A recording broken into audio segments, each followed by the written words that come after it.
Интрахоспиталните инфекции се болест која што најчесто се појавува 48 часа по хоспитализацијата на лицето во болница. Интрахоспиталните инфекции или болничките инфекции, народски кажано, се чест жител и нормален жител, би рекол, на сите здравствени установи и оттаму нивното значење денес е во центарот на вниманието на Фактор здравје. Јас сум Илија Николовски и ви посакувам добре дојде и денеска.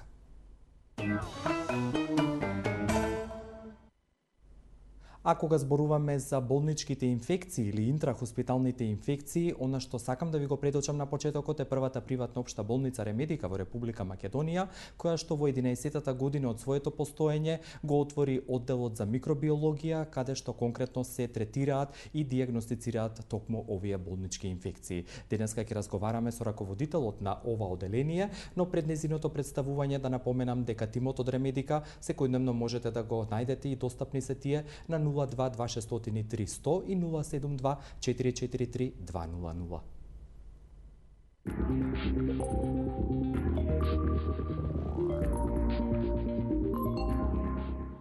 Gay Kids ви го најавува новиот хит, ова не е шега, ова не е виц. Аха. Gay Kids. ABCDG го прашат се деца, болестите од ова се плашат. Подобро вратило, после ночка, имунитетот ке е силен као само речет. Дукица продуктот, здрави резултатот. Ке ти даде сила да продолжи по патот. Ова не е шега, ова не е виц, за сите деца пите Gay Kids. За силен имунитет, за здраво детство. Gay Kids. Имав СИН-2 предизвикан од вирусот ХПВ. Информациите што ги добив велеа дека СИН-2 предизвикува карцином на грло на матка. Докторот, како дополнителна терапија, ми препорача и антиоксидант Г132 плюс натурал со објаснување дека вирусите во кои што спаѓа и ХПВ вирусот се уништуваат со антиоксиданси. После 3-месечна терапија на антиоксидансот Г132 плюс натурал, ПАП тесто покажува дека немам повеќе СИН. Денес се чувствувам здраво, имунитетот ми е во подобра ситуација, а стресот го контролирам. Сето тоа благодарение на Г132 плюс натурал и денес тој е верен придружник во мојот живот. Здравјето нема цена. Одберете докажан производ. Одберете Г132 плюс натурал. Една капсула пред појадок е сигурна формула за долг и здрав живот. Центар за плодност, Newborn Clinic, булевар Борис Трајковски 44 на патот кон населба Драчево. Закажете термин на 2734 350. Newborn Clinic, каде што ние создаваме живот.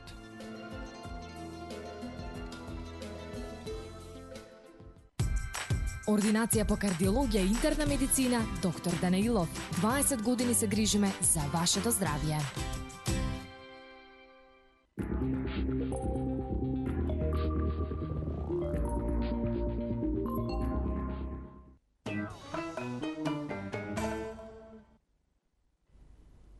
Таму каде што здравјето се раѓа е мото на првата приватна општа болница Ремедика, која што со својот центар за мамодијагностика е присутна во Тетово и со поликлиника во Струмица, но сепак центарот е во Скопје и токму Ремедика, веќе споменав, можете да ја контактирате на 072 443 200 и 02 2603 100 или за сите закажувања, термини, советување и одговор на вашите прашања поврзани со здравјето, тимот на Ремедика ви стои на располагање на www.remedica.com.mk.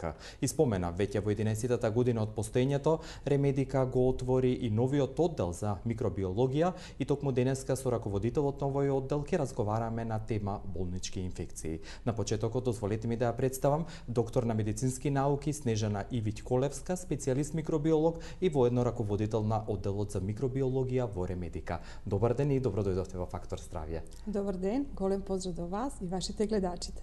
Пред да почнеме и да зборуваме и да објасниме што се болнички инфекции, би сакал да го искористам вашето присуство како прв човек или раководител на одделот за микробиологија, да го представите што нуди како можност за вашите пациенти и дали е тоа во контекст на визијата на Ремедика, секогаш да биде до пациентите или онаму каде што здравјето се раѓа. Да, управо тако како што рековте, ова година која е сушност јубиларна за нашата институција се отвори еден нов одел за микробиологија, односно микробиолошка лабораторија. Сушност во микробиолошка лабораторија може да се направат сите микробиолошки анализи, последователно со класични микробиолошки методи, меѓутоа секогаш тука е присутна и современа дијагностика која е клучна во микробиологијата, која прати современи современе токове во развојот на микробиологијата. Лабораторија располага со современа автоматизирана опрема и сушност целта на микробиологијата во институцијата е да доаѓе до брзо и современо резултати за своите пациенти. Да. И точни, сигурни, навремени дијагнози кои што понатаму ќе помогнат на вашите колеги. Така, на нашите пациенти е битно да кога дојдат во клиниката, односно болница, прва здравствена установа Ремедика, бидат збринати целосно. Значи, да, до резултатите за микробиолошки анализи бидат јасни, кратки, концизни и брзи. Така да микробиологијата е тука за брза дијагностика и успостављање правилна терапија и на време преземате сите мерки тераписки. Би рекол дека вие сте тој мост помеѓу пациентите од една страна и лекарите ваши од другите специјалности кои што ги третираат пациентите, и во тој контекст би сакал уште да нагласите што како услуга може да добијат пациентите кои што се веќе хоспитализирани во Ремедика, но и некои што ќе побараат услуга во вашата микробиолошка лабораторија. Во нашата микробиолошка лабораторија се прават анализи микробиолошки за сите анатомски системи на еден организм човечки, почнувајќи од респираторниот тракт, урогениtalni и дигестивниот тракт. Всушност сите анализи се достапни и може да се направат почнувајќи од рутинските бриз на грло, нос, спутум, трахеобронхијални аспирати, а исто така и на посложените анализи како што се брисови од рани, пунктати од колено, аспирати, плеурални пунктати и свето тоа што може да се случи како потреба за анализа на клиничарот да посака во тек на една хируршка интервенција. Поред културално докажување на микроорганизмите, во нашата лабораторија, за благодарение на современи дијагностички методи, може да се направат и имунолошки статус на пациентот да биде пратен, како што се испитување на присуство антитела во крвта на пациенти за поедини вируси. Тоа се една голема палета на микробиолошки анализи кои може да се најдат на нашиот сајтот. Оно што е важно и што веќе го споменавте кога зборуваме за тие микроорганизми, сигурно се поврзани и ги опфаќаат болничките или интрахоспиталните инфекции за кои што денеска ќе зборуваме, пред да ги објасниме како тие се делат и кои се всушност најчестите, да дадеме една дефиниција или ваш стручен аспект во однос на тоа што се интрахоспиталните или болнички инфекции. Така, една од големите цели на микробиолошка лабораторија јесте управо и дијагностика, следење и спречување на интрахоспитални инфекции. Постојат многу дефиниции на интрахоспитални инфекции, тоа е една голема и широка тема која може да се збори јако многу дуго. Сите дефиниции се добри, меѓутоа тие се и многу опширни. Светска здравствена организација дава една опширна дефиниција на интрахоспитални инфекции, каде кажуваме да се интрахоспитални инфекции, односно болнички инфекции, како рековте, клиничка болест, микробиолошка потврдена, која може да ga афектира пациентот како последица на негов третман, односно присуство во болница, а исто тако и здравствените работници може да бидат афектирани со болнички инфекции. Без разлика дали ќе се клинички симптоми јават додека пациентот, односно здравствениот работник, се наѓе во здравствена институција или по негово излегување од болница. Исто така, друга дефиниција која е можда малце по-коциза, кажува дека интрахоспитални инфекции се заправо инфекции кои се развиват во болница или се предизвикани со микроорганизми стекнати управо во болница, во болнички услови. На почетокот рековте една јако убава реченица приликом најава на интрахоспитални инфекции, дека интрахоспитални или болнички инфекции, како што употребивте термин, се јавуваат први симптоми 48 часа по приемот пациентот во болница. Да, и тоа ќе ве прашав, зошто има ли објаснување, дали им треба толку време да се залепат, да речам, за тој пациент или за човек, или да се развие, или инкубацијата, и ве повелете? Така. Всушност, интрахоспитални инфекции се клинички манифестират 48 до 72 часа по приемот од болница, во болничка средина. Додека се јават симптомите порано, значи пред првите 48 часа, то не е микроорганизам, односно инфективниот агенс не е стекнат во болница, не е во болничка средина. Значи, инфективниот агенс е донесен во болница од некаква друга здравствена установа, од ординација или од домашни услови. Исто и тогаш така, дава клиничка слика. така, во болница. Исто така, треба да се нагласи дека се работи за интрахоспитални инфекции и доколку се јават клинички симптоми, односно клиничка манифестација на болест по излегувањето од болница, првите 48 сати во домашни услови. За жал, овие интрахоспитални инфекции или болнички инфекции, клинички манифестирани по излазак пациентот од болница, јако тешко, односно скоро никогаш не се регистрирани. И најчесто тоа е сушност затоа што е за тој микроорганизам потребен инкубациони период малку подолго неголи на боравак пациентот во болница.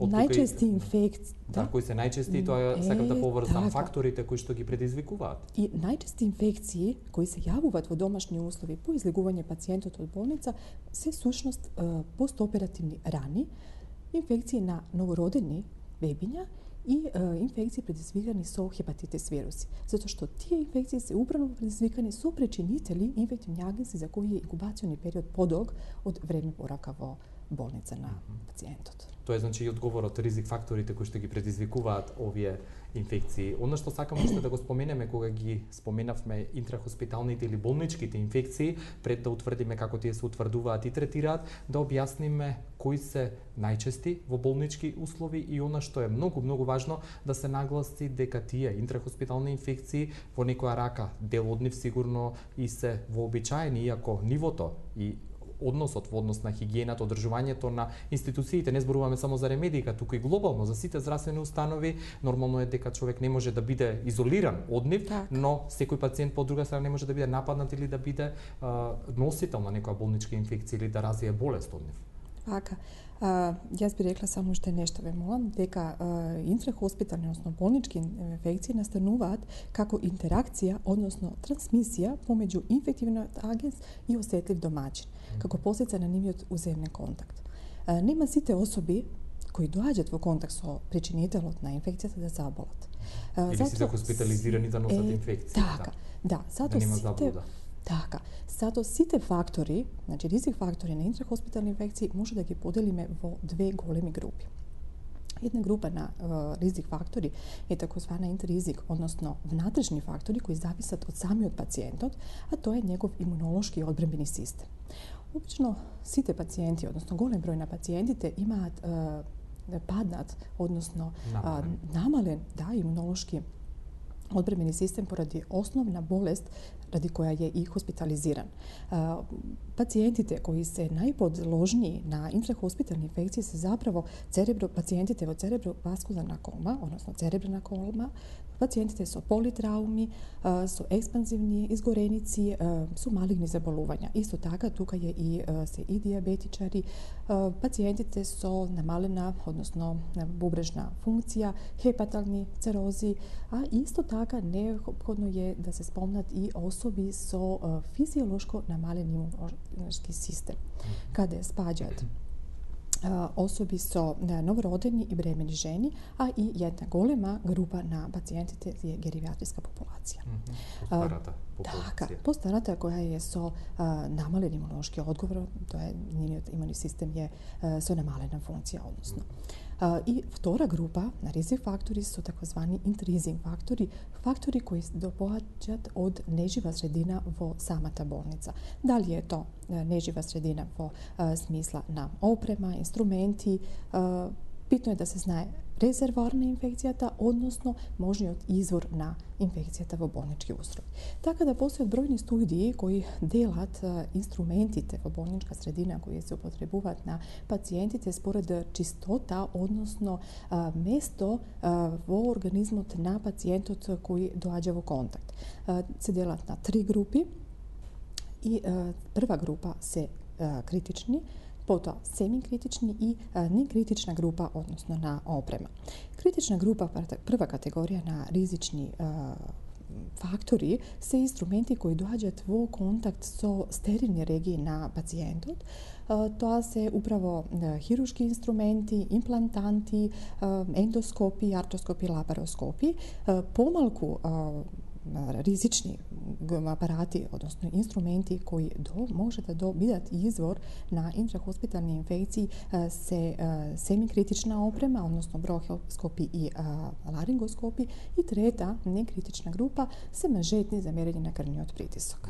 Ви благодарам за овој прв дел од разговорот. Мене ми летна времето, така што некако ќе го држиме подолго да трае во вториот дел, кога ќе зборуваме за дијагнозата на болничките инфекции, особено за третманот и превенцијата од страна на пациентите и болничките лица, односно вас, лекарите. Останете со Фактор здравје, вашето присуство и вашиот контакт со нас го очекуваме по овој втор блок реклами.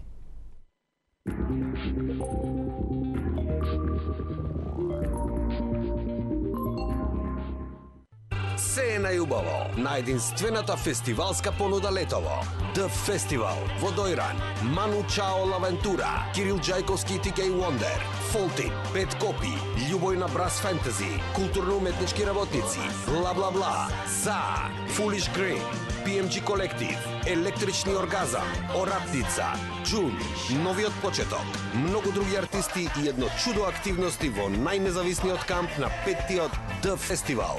Од 17 до 19 јули во Дојран. Супер промотивна цена од 600 денари за 3-дневна влезница и камп место. thefestival.mk. Се е најубаво. Ремедика. Прва приватна општа болница. Прашај пријател. Г132 плюс Натурал ми го смени животот. Еве и зошто. Мокрев често. Особено ноќе станував по неколку пати.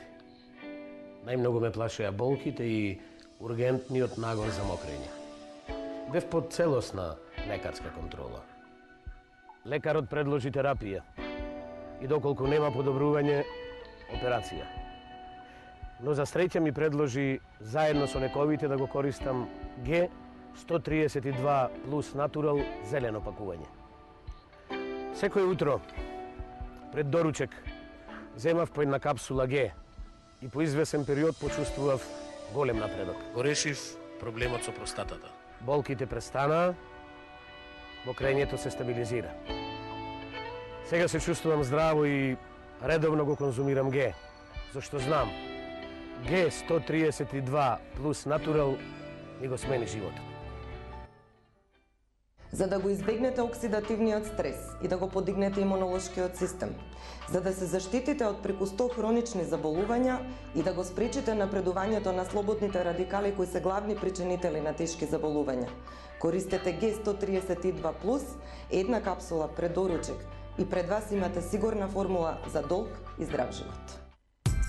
Ординација по кардиологија и интерна медицина, доктор Данаилов. Комплетна еходиагностика на срце, ехопрегледи на стомачни органи, штитна жлезда, дојки, доплер циркулација на целото тело. Закажете на 24 34 000 или информирајте се на danailov.mk. Ординација доктор Данаилов. 20 години се грижиме за вашето здравје. Денот ви е исполнет со нервоза. Патите од несоница, стресот ви е секојдневие. Решението е Вамекс. Гербален лек од валеријана, маточина и хмелј. За убав ден и мирна ноќ. Г-Kids ви го најавува новиот хит, ова не е шега, ова не е виц. Аха. Г-Kids. ABCDG, го прашат се деца, болестите од глава се плашат. Подобро одвратило, посилно од шкрек, имунитетот ке е силен као само речек. Г-Kids продуктот, здрави резултатот. Ке ти даде сила да продолжи по патот. Ова не е шега, ова не е виц, за сите деца пите Г-Kids. За силен имунитет, за здраво детство. Г-Kids.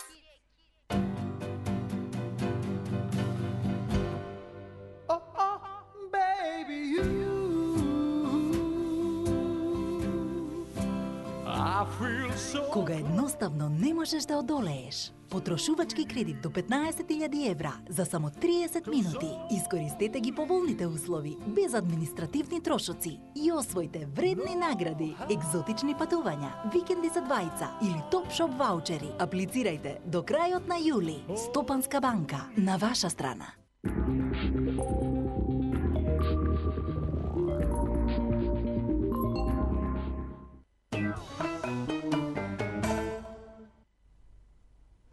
Вашето присуство ни е драгоцено и денеска во Фактор здравје и затоа ве поканувам на 6091925 и 6091924 да ни се јавите и да поставите прашање во однос на денешната тема болнички инфекции, која што повторно ви ја приближуваме со гостувањето на доктор на медицински науки Снежана Ивиќ Колевска, специјалист микробиолог, воедно раководител на одделот за микробиологија во првата приватна општа болница во Република Македонија, Ремедика. И уште еднаш ќе потсетам, кога зборуваме за Ремедика, двата директни телефонски контакти за да ги комуницирате, да закажете термин или да ви биде одговорено се што ве интересира во однос на здравјето се 072 443 200 и 02 2603 100. Да споменеме, доктор Колевска, кои се најчести интрахоспитални или болнички инфекции и како пример една инфекција да објасниме како оди патот од развојот до предизвикувањето на инфекција или последица кај пациентот или посетителот или кај вас лекарите. Така. Да би дошло до една болничка инфекција, односно да се јави една инфекција, неопходно да постојат три клучни карики во ланацот на инфекциите. Неопходно е постојање на инфективниот агенс, болница, каде што институција, каде што се прави трансфер на причинителот на инфекцијата и домаќинот. Односно, еден ослабен организам кој може да биде инфициран со инфективниот агенс. Глобално, инфективните агенси кои може да доведат до хоспитални инфекции се делат на бактерии, вируси, паразити, габички. Од бактерија тоа се најчешće Staphylococcus aureus, Pseudomonas aeruginosa, Acinetobacter, Escherichia coli и Klebsiella, во зависности за кои пациенти станува збор. Од вирусите, тоа респираторни синцицијални вирус, вирус инфлуенце, параинфлуенце, риновируси, ХИВ и хепатитис. Фунгални инфекции, односно фунгални причинители кои се запоставуваат за жал, а кои се исто така врло често причина за болничка инфекција и тоа дури 24% кај уринарни инфекции, на 14% кај респираторни инфекции се Candida albicans, Cryptococcus neoforma, Histoplasma capsulatum. Болница, како институција каде што се прави трансфер на инфективниот агенс до пациентот се врши преко контакт кој може да биде директен, индиректен, директен преко прљави раце, индиректен контакт преко нехигиенски инструменти, опрема, прибор, така натака. Потоа капков пат, јако битен со пренесување на капкови честици кои се односно поголеми од 5 микрони, кои се носители на инфективниот агенс. Воздушниот пат исто така може да биде еден од трансфер механизмите на пренесување на инфективниот агенс до домаќинот со капки помали од 5 микрона, општи предмети, храна, вода, воздух и вектори исто така може да бидат пренесители на инфективниот агенс до домаќинот. И на крај имаме домаќинот кој е сушности заболена особа, која со свој ризик фактори дали помало или повеќе ги поседува, што зборевме претходно, така е домаќинот на инфекцијата и тој ќе заболи. Ќе биде заболен. Да, рековте дека лицата кои што се хоспитализирани најчесто се со некое примарно заболување, имаат намален имун систем, каде што е подложно тло за развој на овие интрахоспитални инфекции. Она што е важно да се каже и да се препознае, сигурно покрај клиничката манифестација и лабораториските испитувања кои што ги вршите и понатаму толкувате, што е важно да се знае кога веќе има одреден пациент кој што е инфициран, како оди понатаму третманот на овие пациенти. Еве може пример да дадете дали бактерија, вирус, како што рековте, габичка. До колку од болничка инфекција не заболува само пациентот. Значи тоа е јако битно да се спомнеме и да и не сите пациенти. И не сите пациенти, како што рековме претходно сове. Дали ќе пациентот да заболи не, многу зависи од неговиот имунолошки систем што рековме, а од другата страна зависи и од типот на хируршка интервенција, колку е траела самата хируршка интервенција, колку е трае хоспитализација на еден такав пациент и која е овие хируршка интервенција во прашање. Така кај уринарните инфекции се сматра да со само ставење на уринарниот катетер зголемување на ризикот на појава на интрахоспитална инфекција е 1 до 3% при сама апликација на катетерот, додека се тај проценат зголемува 3 до 10% со секој нареден ден. Значи доколку е вториот ден од на носење на катетерот се зголемува за 13% можност на интрахоспитални инфекции, односно на самата инфекција. Најчесто уринарни инфекции се предизвикани со грам негативни причинители, псевдомонас и ешерихи кoli, меѓутоа не треба да се занемарат ни стафилококни инфекции, инфекции со кандида албиканс. Прашавте кој друг систем е најчесто захватен со инфекции, исто тоа може да кажеме дека е трахеоалвеоларни систем, односно респираторни систем, поради фекоорално пренесување на самите инфекции, каде најчести причинители се тука исто псевдомонас аерогеноза, стафилококус ауреус и ентерококни инфекции. Уште еднаш сакам да ве потсетам, доколку имате интерес, слободно јавете се на еден од двата понудени телефонски броеви, ги имате испишано веќе на вашите екрани, а денеска во Фактор здравје зборуваме на тема болнички инфекции со доктор на медицински науки Снежана Ивиќ Колевска, која што е специјалист микробиолог и воедно раководител на одделот за микробиологија во Ремедика. Она што сакам уште да ве прашам пред да ги кажеме начините за превенција и како вие како болница се справувате со овие болнички инфекции, каков ефект или што може да предизвикаат кај пациентот овие болнички инфекции, бидејќи рековте тој е најпогоден во целата оваа карика во однос на лекари и посетители. Да, доколку се јават болнички инфекции за позитивни резултати се кај нас, на наше велико и големо задоволство, до сега немавме интрахоспитална инфекција, нити изгледи за тоа. Тоа значи дека превенција е на прво место, па и подобро е да се нешто превенира, него да дојде до тоа. Меѓутоа, доколку би се случило, такав еден пациент би бил изолиран, секако, и би се земели сите превентивни мерки во спречување на понатамошно ширење од една таква инфекција. Значи, пред свега би се лоцирал причинителот на инфекција со изолација и идентификација и негова антибиотска, антимикробна осетливост управо на причинителот на инфекцијата и би се делувало на него, а пациентот би бил изолиран во посебна засебна соба да не би дошло до ширење на другите пациенти. И она што можам да го констатирам сигурно и ќе се согласите или ќе го негирате мојот став дека колку повеќе едно лице е хоспитализирано или престојува во болница, толку ризикот или можноста за болничка инфекција е поголем. Така. Управо затоа колку потешки се интервенциите, можноста е. Колку се потешки интервенции, колку се интервенции на нечисти регии од организмот, како што се абдоминална хирургија, каде имаме нормална флора присутна во црева, такозвани нечисти рани, каде е причина за ризикот, односно за настанок на болнички инфекции 10 до 20% во однос на хируршки интервенции на чисти регии, каде е тој проценат јако понисок, чак помало 10%.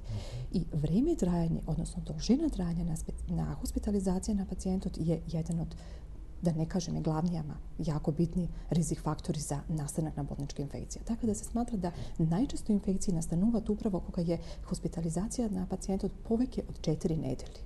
Затоа одиме на тоа да биде што пократка хоспитализација. И оно што е клучно и што веќе вие го кажавте, до сега во Ремедика не сте имале случај на пациент со некоја болничка инфекција, дај Боже така и да остане, бидејќи вредно, претпоставувам, работите и се трудите тоа да биде на ниво, бидејќи тоа е предизвик, би рекол, не само ваш, туку и на сите здравствени институции, и во тој контекст да објасниме што како совет и како превенција треба да го знаат првенствено пациентите, оние нивни посетители, и што вие од ваша страна како вработени во Ремедика правите за да го минимизирате или превенирате појавувањето на овие болнички инфекции.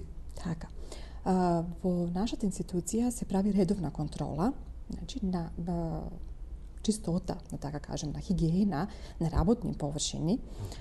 И то пред свега се земаат брисеви од работни површини, брисеви, односно испитување на чистота на воздух, испироци од раце на персонал по случајен избор, дали се тоа сестри, дали се тоа лекари, и санитарни прегледи на целокупен здравствен персонал кој работи во институцијата. Така. Она што е важно, сигурно и посетителите имаат особен удел и придонес во непојавување, би рекол, или превенција на интрахоспиталните инфекции. Така. Да. Што треба, еве, тие да знаете ви јавно да прокламирате или да им упатите како апел покрај оние препораки кои што ги има веќе истакнато во Ремедика? Така.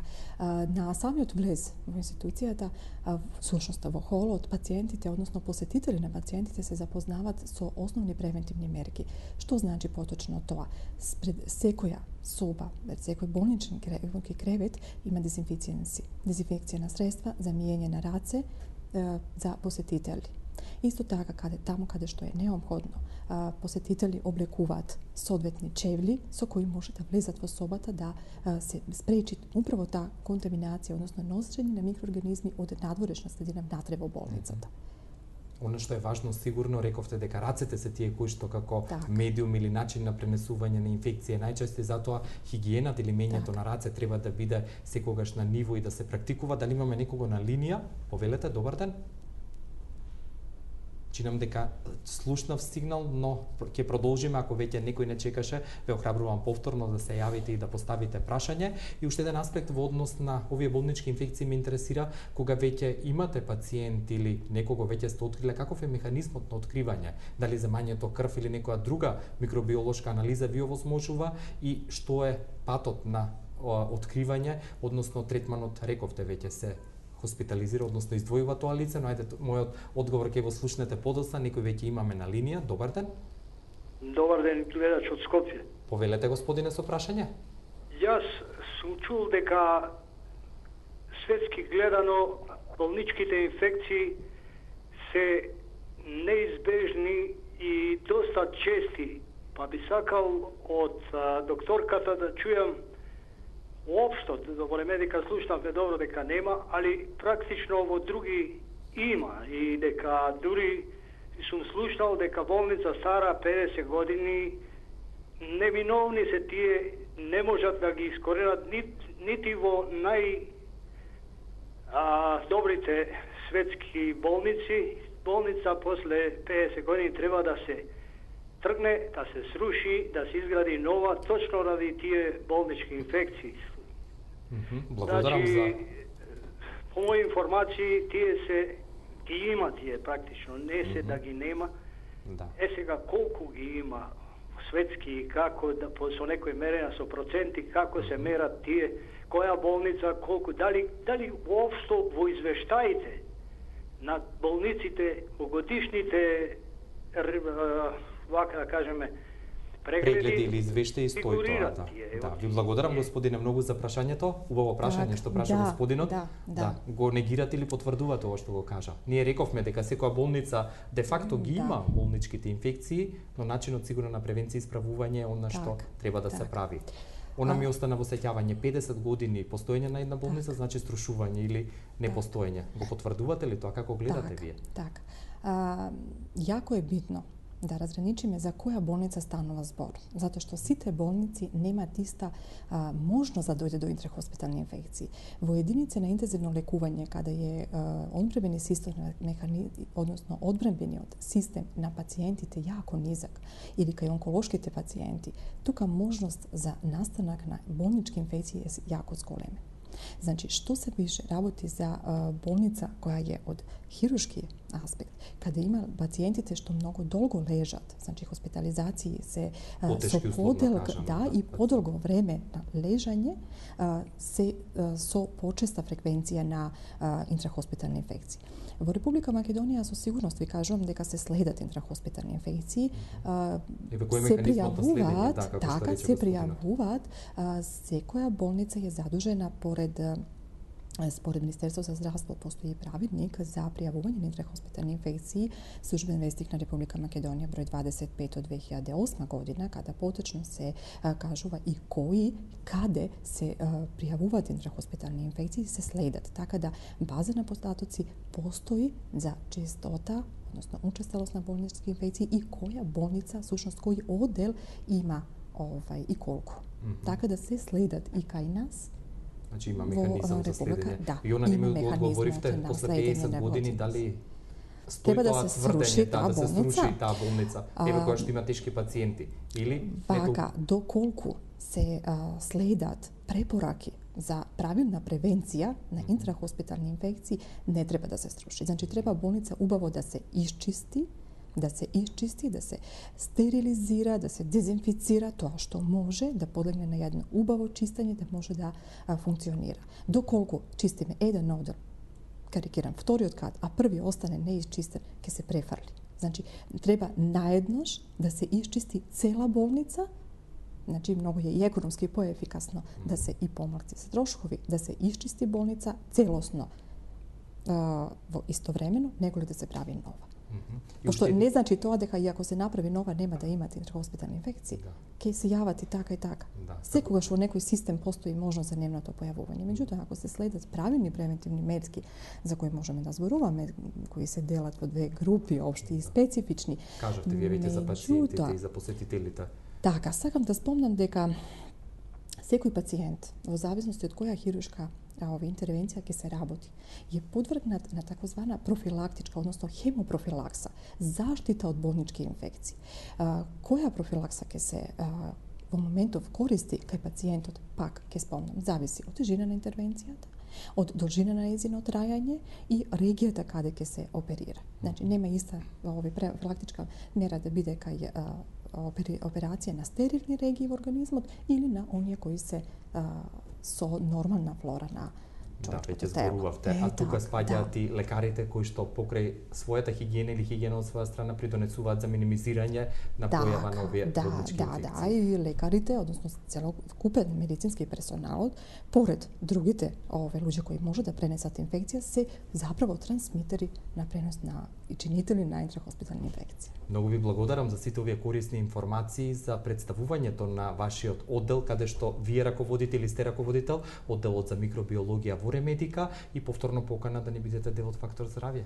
Благодарам многу на поканата. Ми беше задоволство да ве представам и да го укажеме она што е ново во 11-та година од постоење на Ремедика, а за сите останати информации, не само во однос на одделот за микробиологија, туку и сите останати оддели во Ремедика, ве упатувам на нивните два директни контакт телефонски линии кои што се отворени секојдневно, 02 2603 100 и 072 443 200. И благодарам на доктор на медицински науки Снежана Ивиќ-Колевска, специјалист микробиолог, за денешното гостување и вам за вашето внимание. Ве поздравувам до утре и ви посакувам пријатен ден.